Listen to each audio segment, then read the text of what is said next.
Hello friends, welcome to my YouTube channel. सफलता batch में friends, आज हम बात कर रहे हैं, हमारा जो टॉपिक चल रहा है वो है सर्कुलेटरी सिस्टम।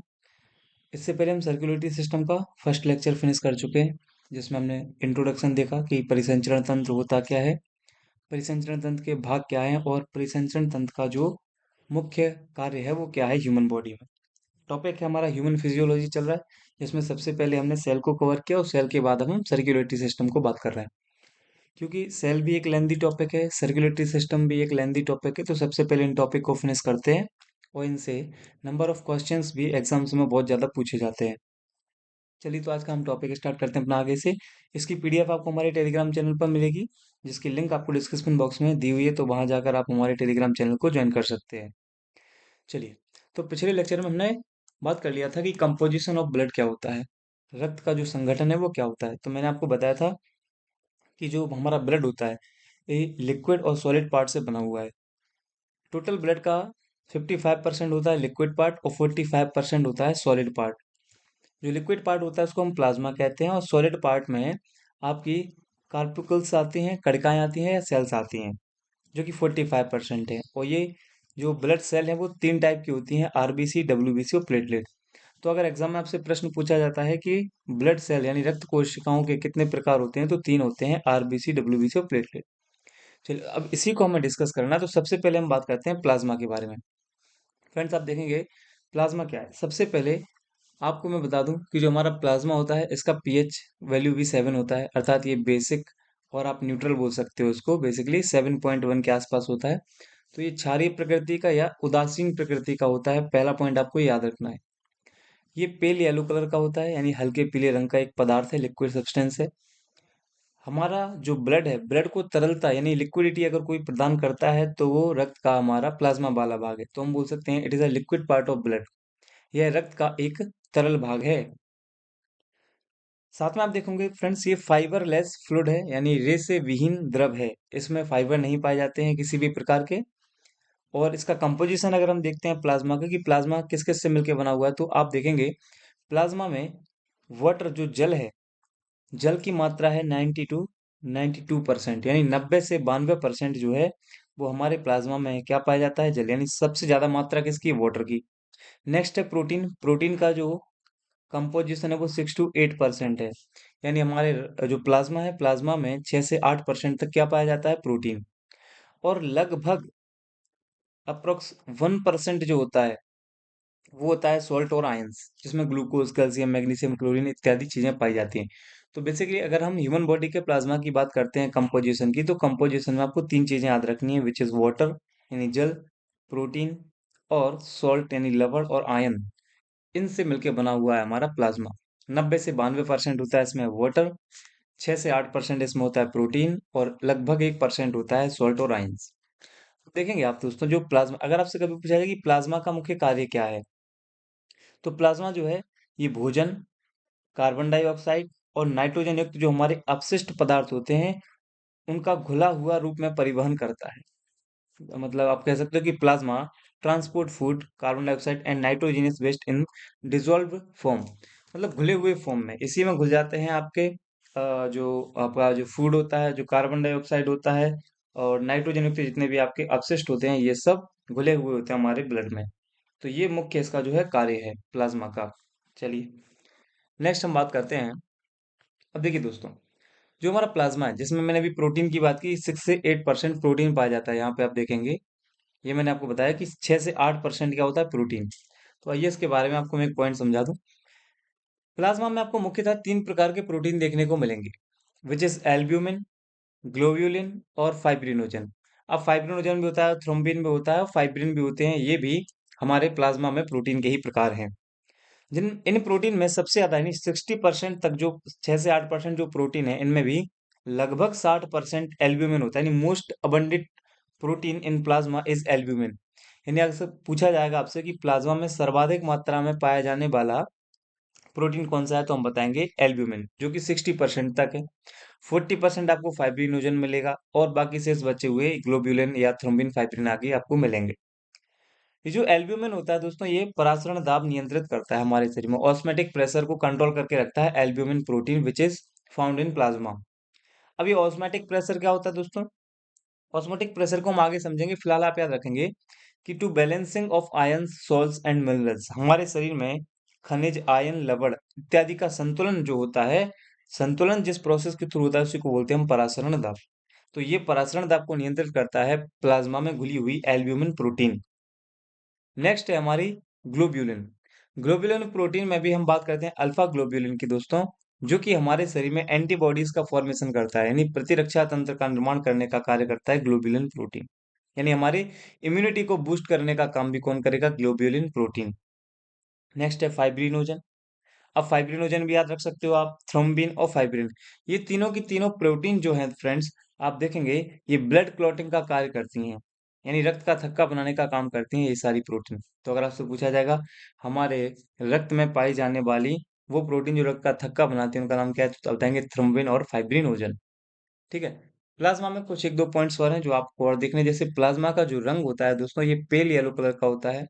इसके पीछे का कारण बताया गया है, due to presence of bilirubin pigment, क्योंकि प्लाज्मा में बिलीरुबिन वर्णक पाया जाता है जिसकी वजह से इसका रंग होता है पेल येलो। अब बिलीरुबिन वर्णक क्या है? तो बिलीरुबिन वर्णक का फॉर्मेशन जो है दोस्तों ये लीवर के द्वारा किया जाता है और ये एक पिगमेंट है, रंजक है, डाई है। तो इस वर्णक का निर्माण यकृत करता है। तो बिलीरुबिन का निर्माण किसने किया? यकृत ने किया। और बिलीरुबिन की वजह से ही जो प्लाज्मा होता है इसका रंग होता है हल्का पीला। क्लियर है? तो ये सारे पॉइंट आपको प्लाज्मा के संदर्भ में याद रखने हैं। तो हमारा पहला ब्लड कंपोनेंट फिनिश हुआ, विच इज प्लाज्मा। ठीक। अब हम बात करते हैं ब्लड सेल के बारे में, कार्पिकल्स के बारे में, जिनमें आज की क्लास में हम बात करेंगे ओनली आरबीसी के बारे में। नेक्स्ट क्लास में हम डब्ल्यूबीसी प्लेटलेट को, और देन हम ब्लड वेसल्स के बारे में बात करेंगे, और फिर ऐसे हम हार्ट के बारे में। चलिए, तो अब हम बात करते हैं आरबीसी। दोस्तों आरबीसी क्या है? आरबीसी का जो फुल फॉर्म है वो रेड ब्लड सेल है, या आप बोल सकते हो रेड ब्लड कार्पिकल्स बोल सकते हो। यहाँ पे मैंने पूरी स्पेलिंग लिखी है, यानी लाल रक्त कणिकाएं भी बोल सकते हो और लाल रक्त कोशिकाएं भी बोल सकते हो। ये आरबीसी का फुल फॉर्म हुआ। इसका साइंटिफिक नेम अगर हम बात करते हैं कि वैज्ञानिक नाम की, तो दोस्तों इसका वैज्ञानिक नाम होता है एरिथ्रोसाइट। क्या होता है? एरिथ्रोसाइट। इस एरिथ्रोसाइट में भी आप याद रखेंगे ये दो वर्ड है, एरिथ्रो और साइट। एक है एरिथ्रो और साइट। दोस्तों इस साइट का मतलब होता है सेल, यानी कि कोशिका। सेल का मतलब यहाँ पर क्या है? साइट का मतलब कोशिका। और एरिथ्रो का मतलब होता है रेड कलर, यानी लाल रंग। यानी ऐसी कोशिकाएं जिनका रंग लाल हो वो क्या कहलाती हैं? आरबीसी कहलाती हैं। इसी को हम साइंटिफिक नेम में एरिथ्रोसाइट बोल देते हैं। इनकी जो खोज की थी दोस्तों, डिस्कवरी की थी, वो एंटोनी वॉन ल्यूवेनहॉक ने की थी। ल्यूवेनहॉक इसका खोजकर्ता माना जाता है आरबीसी का। इसके अलावा आरबीसी के अलावा स्पर्म की भी खोज ल्यूवेनहॉक ने ही की है। आगे हम पढ़ेंगे जब इन टॉपिक्स को हम एक एक से कवर करेंगे। नेक्स्ट आप देखेंगे, अगर हम आरबीसी की संख्या की बात कर लेते हैं, तो दोस्तों 5 से 5.5 मिलियन पर 100 ml ऑफ ब्लड, यानी 100 मिलीलीटर रक्त में 5 से 5.5 मिलियन क्या होनी चाहिए? आरबीसी होनी चाहिए, अगर वो पुरुष है। और महिला है तो 100 मिलीलीटर रक्त में 4 से 4.5 मिलियन क्या होना चाहिए? रक्त होना चाहिए। ये नॉर्मल आपकी वैल्यू है ये। तो ये मेल और फीमेल के लिए संख्या बताया आपका आरबीसी का। अब दोस्तों आरबीसी की जो संख्या है इसका मेजरमेंट कैसे किया जाता है? तो एक इंस्ट्रूमेंट है जिसका नाम है हीमोसाइटोमीटर। तो हीमोसाइटोमीटर से आरबीसी की संख्या का जो मापन किया जाता है, जो यहाँ पे बताई जा रही है 5 से 5.5 मिलियन, 4 से 4.5 मिलियन। ठीक, तो ये फैक्ट आप याद रखेंगे। नेक्स्ट आप याद रखेंगे लाइफ स्पेन कितना होता है। जैसे फॉर्मेशन मैंने आपको बताया, जो आरबीसी होती है इसका फॉर्मेशन होता है रेड बोन मैरो में, लाल अस्थि मज्जा में। और ये जो फॉर्मेशन होने की प्रोसेस है, प्रक्रिया दोस्तों, ये प्रक्रिया कहलाती है हिमेटोपोएसिस, या इसी को इरिथ्रोपोएसिस भी आप बोल सकते हो। क्योंकि इसका नाम इरिथ्रोसाइट है तो आप इसको इरिथ्रोपोएसिस या हीमोपोएसिस भी बोल सकते हो, हेमेटोपोएसिस। तो रक्त का जो आरबीसी है उसका फॉर्मेशन होता है रेड बोन मैरो में, और ये फॉर्मेशन की जो प्रोसेस है वो हेमेटोपोएसिस कहलाती है या एरिथ्रोपोएसिस कहलाती है। नेक्स्ट इसका जो जीवन काल होता है, लाइफ स्पेन, यानी एक आरबीसी जब जन्म लेती है तो जन्म लेने के बाद वो कितने समय तक जीवित रहेगी, तो उसका आंसर है 120 डेज। ये 120 दिन तक जीवित रहती है, इसका जीवन काल 120 डेज है। उसके बाद आफ्टर 120 डेज इसकी डेथ हो जाती है, मृत्यु हो जाती है। और जो उसमें दोस्तों मृत्यु होती है वो जाके होती है स्प्लीन में या लीवर में। मैक्सिमम मात्रा में स्प्लीन में होती है, कुछ मात्रा में लीवर में भी होती है। तो इसकी मृत्यु कहाँ हो रही है? स्प्लीन, हम याद रखेंगे। अब जो मृत्यु होने की प्रोसेस है इसको हम हीमोलाइसिस बोलते हैं। जैसे जो निर्माण की प्रोसेस थी उसको हमने क्या बोलता? हेमेटोपोइसिस। वहीं अगर इसकी जो डेथ की प्रोसेस है उसको बोलते हैं हीमोलाइसिस। तो हीमोलाइसिस क्या है? आरबीसी के मृत्यु की प्रक्रिया, है ना? Death process of RBC. तो ये सारे फैक्ट आप याद रखेंगे। नेक्स्ट हम बात करते हैं। अब देखिए जो प्रोसेस अभी डेथ की बताया उसको मैं डायग्राम के थ्रू आपको बताता हूँ। ये हमारा ऑर्गन है जिसका नाम है स्प्लीन। ये पूरा कौन सा अंग है हम बताएंगे, ये हमारा स्प्लीन है। अब देखिए ये आरबीसी है। ये आरबीसी 120 डेज तक जीवित रहेगी। तो मान लीजिए यहाँ पर अभी इसका जन्म हुआ है तो अब आरबीसी काम करती रहेगी ह्यूमन बॉडी में। कुछ समय बाद वो पहुंचेगी और धीरे धीरे जैसे इसका 120 डेज होगा ये कहाँ पहुंच जाएगी, स्प्लीन में, यहाँ आ जाएगी, इसकी डेथ हो जाएगी। इसीलिए स्प्लीन को, प्लीहा को या तिल्ली को ग्रेवयार्ड ऑफ आरबीसी कहा जाता है, आरबीसी की कब्रगाह कहा जाता है। क्योंकि जो मैक्सिमम नंबर जो आरबीसी का होता है वो यहीं पर आकर डेथ होती है और इसलिए इसको ग्रेवयार्ड बोलते हैं। अब यहाँ पे एक फैक्ट और याद रखेंगे स्प्लीन के बारे में। कहते हैं ना, जिसके हाथ में जीवन देना होता है उसके हाथ में जीवन लेना भी होता है। तो सेम उसी प्रकार से स्प्लीन यहाँ जीवन ले रही है तो कुछ मात्रा में ये जीवन देने का कार्य भी करती है। तो यहाँ पे देखिए स्प्लीन में कुछ मात्रा में आरबीसी का पुनर्निर्माण भी होता है, यानी regeneration of RBC is also occurs in spleen, कुछ मात्रा में। अब ये किस लिए होता है उसको समझ लिए। When lack of blood in our body, मान लीजिए हम किसी ऐसी जगह पर हैं, हम अपने बॉडी का रूटीन चेकअप नहीं करा रहे हो, मान लीजिए हमारे ब्लड में, हमारे शरीर में ब्लड की कमी हो जाती है, आरबीसी की कमी हो जाती है। तो दोस्तों जब नॉर्मल ये कंडीशन होगी उस समय क्या करता है हमारा शरीर, कोई ऐसी ज्यादा प्रतिक्रिया नहीं करता है। तो जो हमारा स्प्लीन होता है, स्प्लीन क्या करेगा? स्प्लीन इस रिक्वायरमेंट को फुलफिल कर देगा। जो इसकी जो डेफिशिएंसी हुई है, कमी हुई है आरबीसी की, उसको फुलफिल कौन कर देगा? स्प्लीन। कम मात्रा में, अधिक मात्रा में नहीं, अधिक मात्रा होगी तो डॉक्टर, फिर हमें डॉक्टर के पास ही जाना पड़ेगा।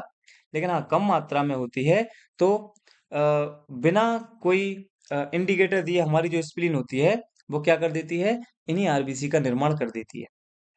चूंकि आरबीसी की कमी को पूरा किया तो हमारे, जब शरीर में रक्त की कमी होती है तो रक्त को हम ब्लड बैंक से लेके आते हैं। उसी प्रकार से ह्यूमन बॉडी में ये ऑटोमेटिक हमारे रक्त को आरबीसी प्रदान कर रही है। तो ये भी एक बैंक की तरह काम कर रही है, इसलिए इसको blood bank of human body या आरबीसी कहा जाता है।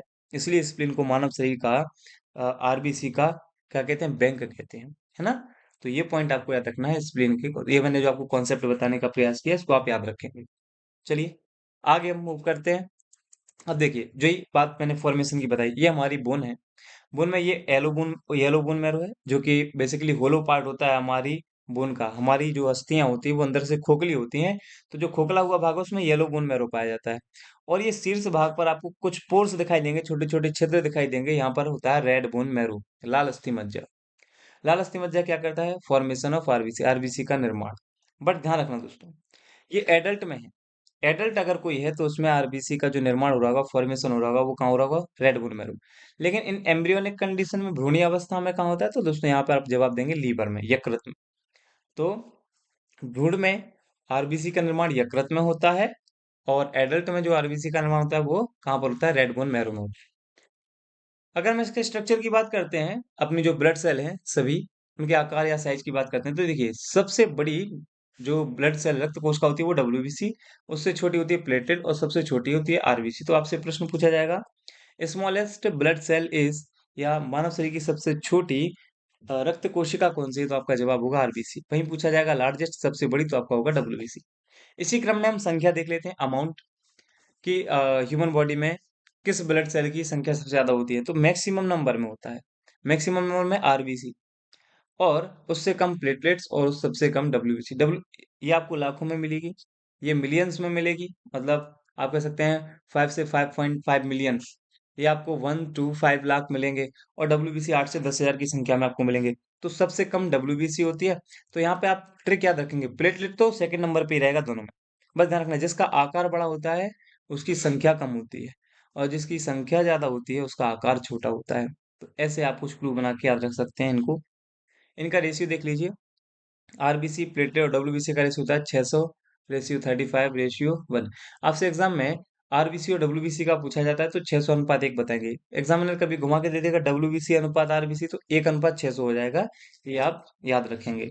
तो ये स्ट्रक्चर हो गया, इनकी अमाउंट हो गया, और किस किस में कहाँ फॉर्मेशन होता है आरबीसी का, ये हमने देख लिया। चलिए आगे हम बात करते हैं। अब यहाँ से कुछ आपके इंपॉर्टेंट फैक्ट शुरू होंगे तो आप ध्यान से देखेंगे। शेप की बात करते हैं, आकार की बात करते हैं हम आरबीसी का। तो देखिए ये आरबीसी का आकार है दोस्तों, ये डंबलाकार है बेसिकली, या आप बोल सकते हो द्विअवतलीय बाई कॉन्केव है। तो आरबीसी का आकार कैसा होता है आप बताएंगे? बाइकॉन्केव या डंबलाकार होता है। आरबीसी में सामान्यतः आपको एडल्ट की जो आरबीसी होती है, मैमल्स की जो आरबीसी होती है, उनमें केंद्रक एब्सेंट होता है, अनुपस्थित होता है। तो लिखा है यहाँ पर एब्सेंट इन मैमल्स।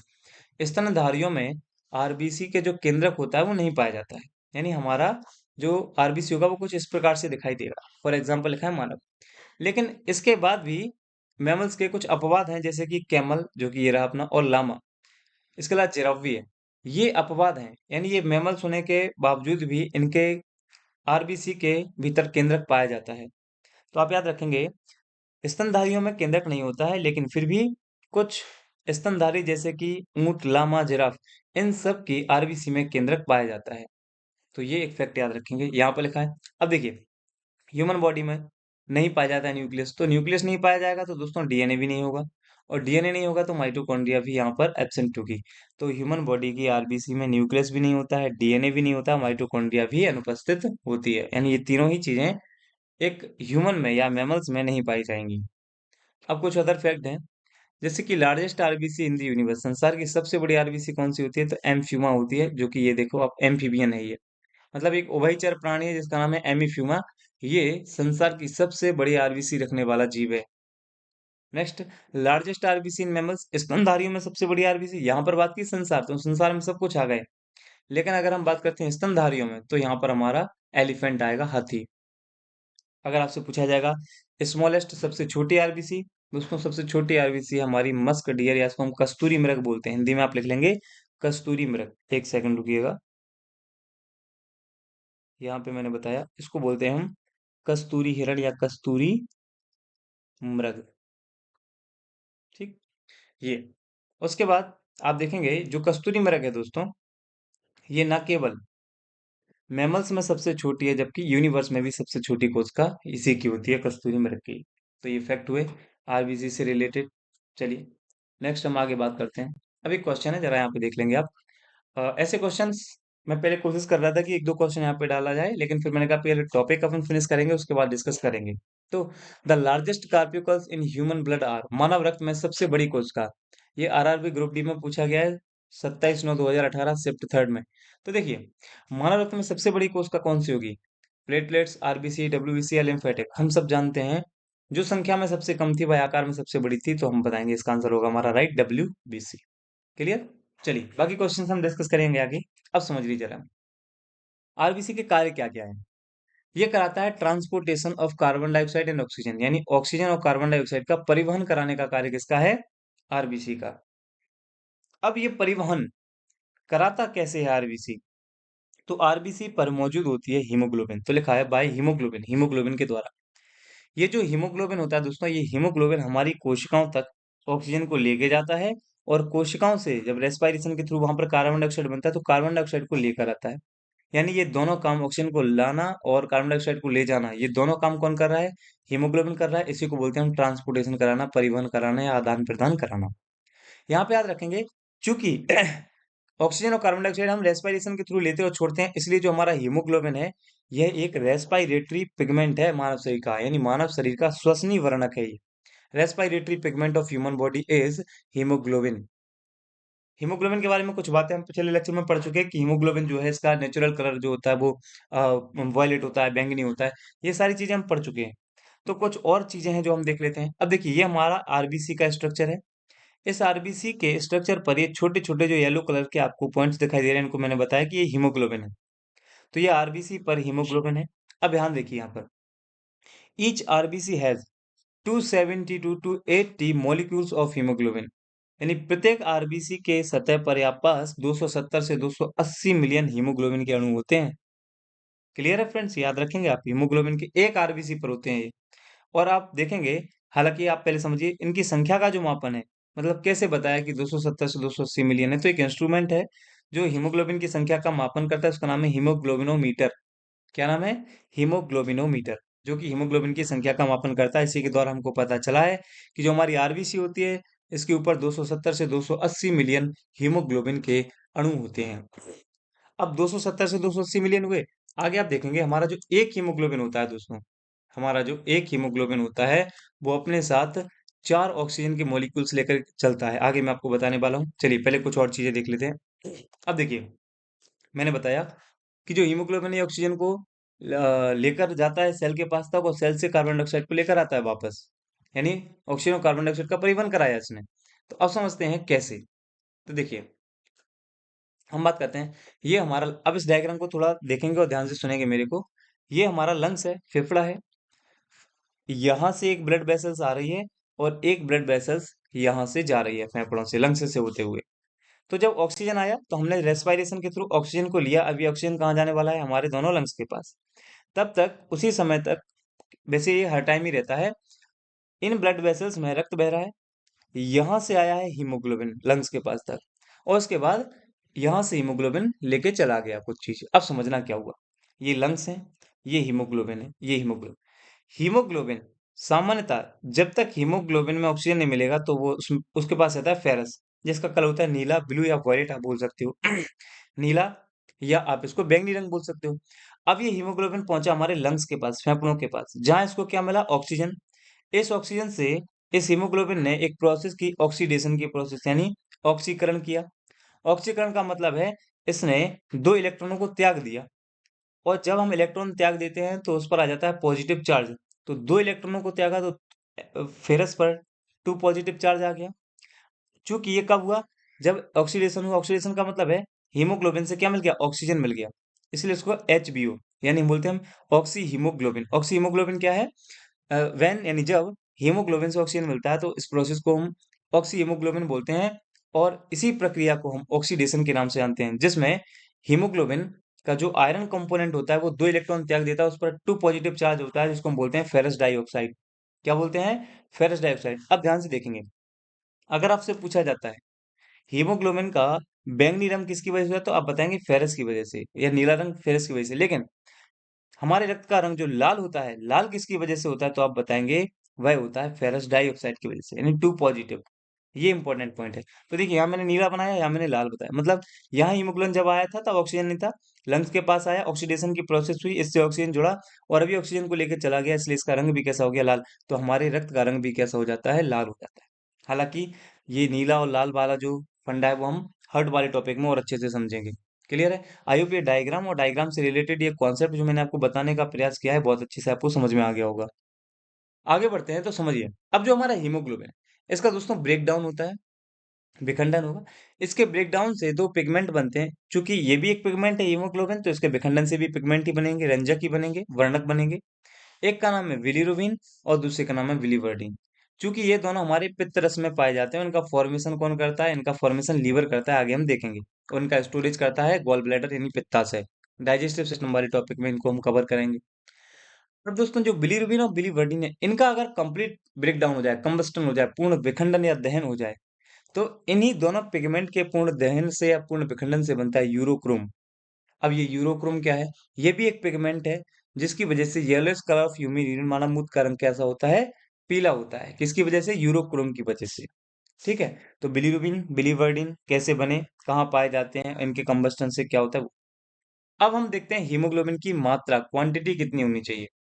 दोस्तों, अगर हम मेल की बात करते हैं, पुरुष की बात करते हैं, तो 100 मिलीलीटर रक्त में 14 से 16 ग्राम हीमोग्लोबिन की मात्रा उसकी नॉर्मल रेंज होगी, यानी वो व्यक्ति स्वस्थ हो माना जाएगा। और अगर महिला होगी तो 10 से 12 ग्राम 100 मिलीलीटर ब्लड में होनी चाहिए हीमोग्लोबिन की मात्रा, अगर वो फीमेल है। तो ये दोनों क्वांटिटी है मेल और फीमेल की, एज अ हीमोग्लोबिन के संदर्भ में। आई होप ये स्लाइड की सारी चीजें आपको समझ में आ गई होंगी। नेक्स्ट आगे हम बात करते हैं। देखिए, कुछ कॉन्सेप्ट और है इसी हीमोग्लोबिन से रिलेटेड, उसको और समझेंगे। तो देखिए, मैंने बताया वन हीमोग्लोबिन, यहाँ मैंने शॉर्ट में लिखा हुआ है HB।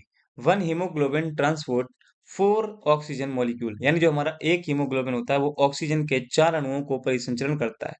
यानी एक हीमोग्लोबिन है, ये अपने साथ 4 ऑक्सीजन को लेके जाएगा। इनमें से दो होते हैं अल्फा, दो होते हैं बीटा। आगे हम बात करेंगे।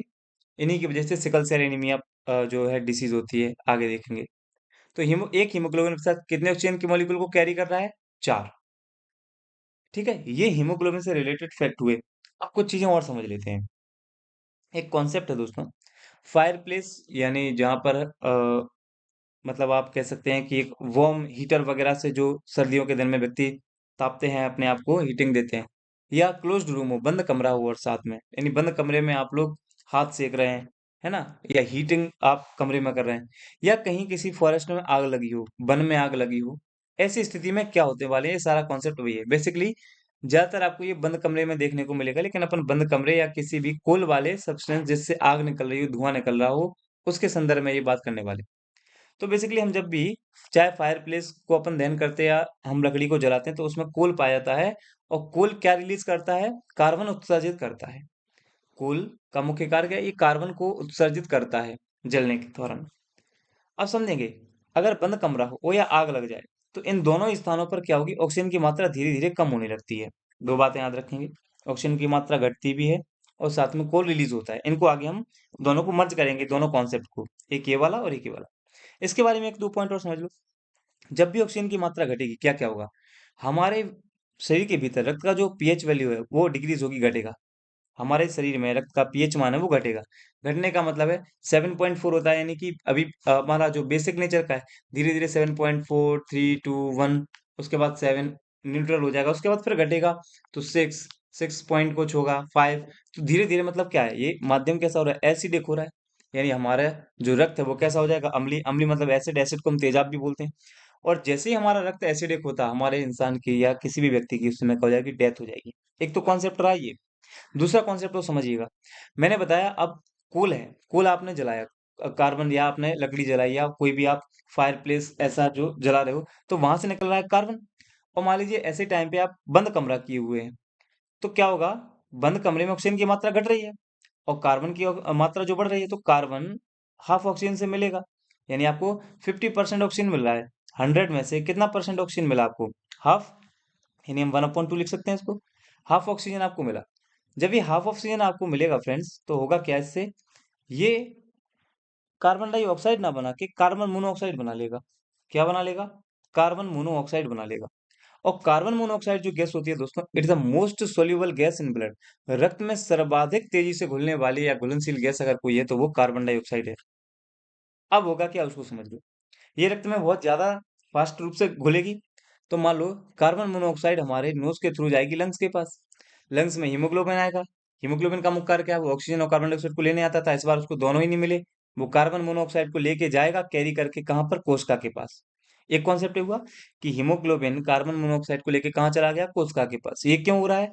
अगर ऑक्सीजन आता तो ऑक्सीजन को लेके जाता हीमोग्लोबिन, कार्बन डाइऑक्साइड होता तो कार्बन डाइऑक्साइड को लेकर वापस जाता है। लेकिन यहाँ पर आया क्या? रेस्पिरेशन के थ्रू। हमने कहा जब हम बंद कमरे में सांस ले रहे हैं तो क्या आ रहा है? Carbon monoxide. तो अब ये हीमोग्लोबिन किसको लेके जाएगा? कार्बन मोनोऑक्साइड को लेके चला गया कोशिका के पास। अब नेक्स्ट देखिए, कोशिका पर क्या है? तो कोशिका के लेवल पर मौजूद होता है ग्लूकोज C6H12O6। ध्यान रखेंगे, ग्लूकोज का खास नेचर ये है कि ये केवल ऑक्सीजन की उपस्थिति में ही विखंडित होता है, ब्रेक डाउन होता है, और इसके विखंडन से ही ऊर्जा बनती है। जब इसके पास कार्बन मोनोऑक्साइड आया, तो दोस्तों इसने अपना ब्रेक डाउन नहीं किया, इसने अपना विखंडन नहीं किया। और जब ये विखंडन नहीं करेगा, तो हमारे शरीर को एनर्जी नहीं मिलेगी, हमारे प्रत्येक सेल को एनर्जी नहीं मिलेगी। एनर्जी नहीं मिलेगी तो क्या होगा? हमारे जो सेल्स हैं वो कार्य करना बंद कर देंगे, सेल स्टॉप्स वर्किंग। कब? जब ग्लूकोज का विखंडन नहीं हुआ, तो हमारी सेल काम करना बंद कर देंगी, जिससे हमें सफोकेशन फील होगा, घुटन फील होगी, और इंसान की डेथ हो जाएगी। एक कॉन्सेप्ट ये हो गया। दोनों को अगर आप मर्ज कर देते हो दोस्तों, तो निष्कर्ष एक ही है, चाहे एसिडिक नेचर से मरेंगे आप या सफोकेशन से मरेंगे, बात वही है। इसीलिए कार्बन मोनोऑक्साइड को दोस्तों सफोकेटिंग गैस, दमघोटू गैस, या स्वीट स्लीपरी गैस बोला जाता है, मीठी नींद वाली गैस कहा जाता है, ऐसे को साइलेंट किलर गैस कहते हैं। यानी रात में अगर कोई व्यक्ति अपने कमरे में अंगीठी जलाकर सो जाता है और कमरे के दरवाजे और खिड़कियां बंद हैं, तो होगा क्या? उसके कमरे में ऑक्सीजन की मात्रा कम होगी क्योंकि बंद है। इधर अंगीठी जलने से हो क्या रहा है? उसके कमरे में कार्बन की मात्रा बढ़ रही है। कार्बन ये ऑक्सीजन ना करके हम कार्बन उसे क्रिया करेगा तो बनाएगा कार्बन मोनोऑक्साइड, और ऐसा व्यक्ति जब सुबह होगा तो उसकी डेथ होगी।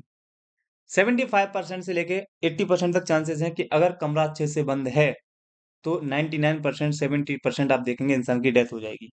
ठीक, तो ये कार्बन मोनोऑक्साइड के बारे में एक कॉन्सेप्ट था जो आपको याद रखना था। आयुब, मैंने बताने का जितनी सरलता से प्रयास किया है आपको समझ में आया होगा। बाकी आप कमेंट में बता सकते हैं, तो नेक्स्ट लेक्चर में हम इसको एक बार और क्लियर करने का प्रयास करेंगे। नेक्स्ट, अब देखेंगे दोस्तों, कार्बन डाइऑक्साइड, चूंकि ऑक्सीजन का परिवहन तो हो गया पूरी तरह से, हीमोग्लोबिन करता है। अब कार्बन डाइऑक्साइड का ट्रांसपोर्टेशन कैसा होता है हमारे शरीर में? यानी आपके शरीर में कार्बन डाइऑक्साइड का परिवहन कितना, कैसे कैसे होता है? तो मान लीजिए 100% कार्बन डाइऑक्साइड है, उसमें 75% तो हीमोग्लोबिन ही कर देता है, जो कि ऑक्सीजन का परिवहन कर रहा था। अब रिमेनिंग जो 25% है, 25% है, ये डिसॉल्व हो जाता है हमारे वाटर में और क्या बनाता है? कार्बोनिक एसिड बनाता है। यानी कार्बन डाइऑक्साइड का 25% हमारे शरीर में कार्बोनिक एसिड या बाइकार्बोनेट के रूप में पाया जाता है। ठीक है? तो CO2 प्लस H2O जो 25% है वो H2CO3 बना दिया। तो बेसिकली आपसे एग्जाम में पूछा जाएगा कि हमारे शरीर में कितना percent carbon dioxide carbonic acid के रूप में पाया जाता है, तो आपका जवाब होगा 25%।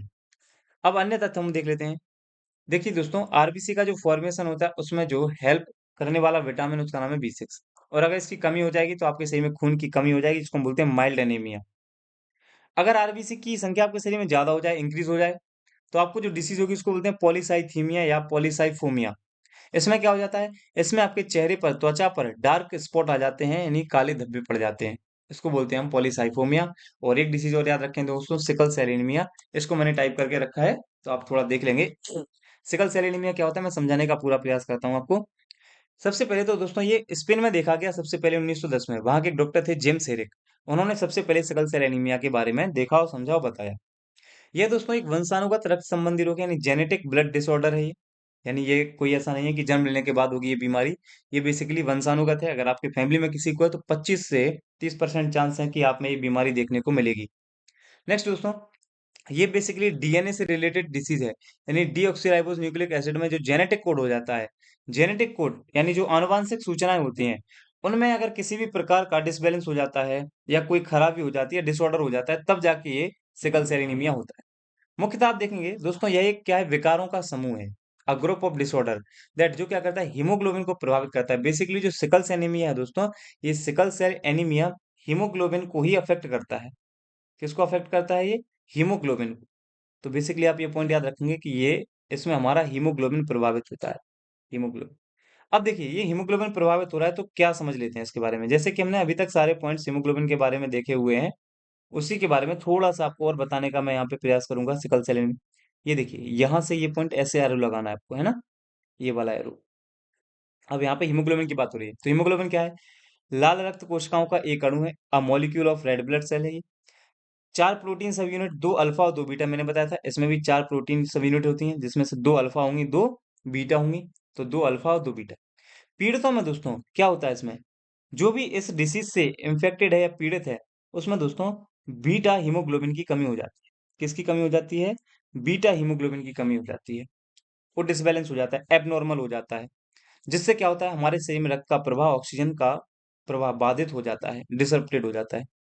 जिससे इंसान की डेथ हो सकती है। और ये दोस्तों सबसे ज्यादा अफ्रीका और अरब में भारतीय मूल के लोगों में देखा गया है। ठीक है? ये हमारी नॉर्मल आरबीसी है और ये हमारी सिकल सेल आरबीसी है।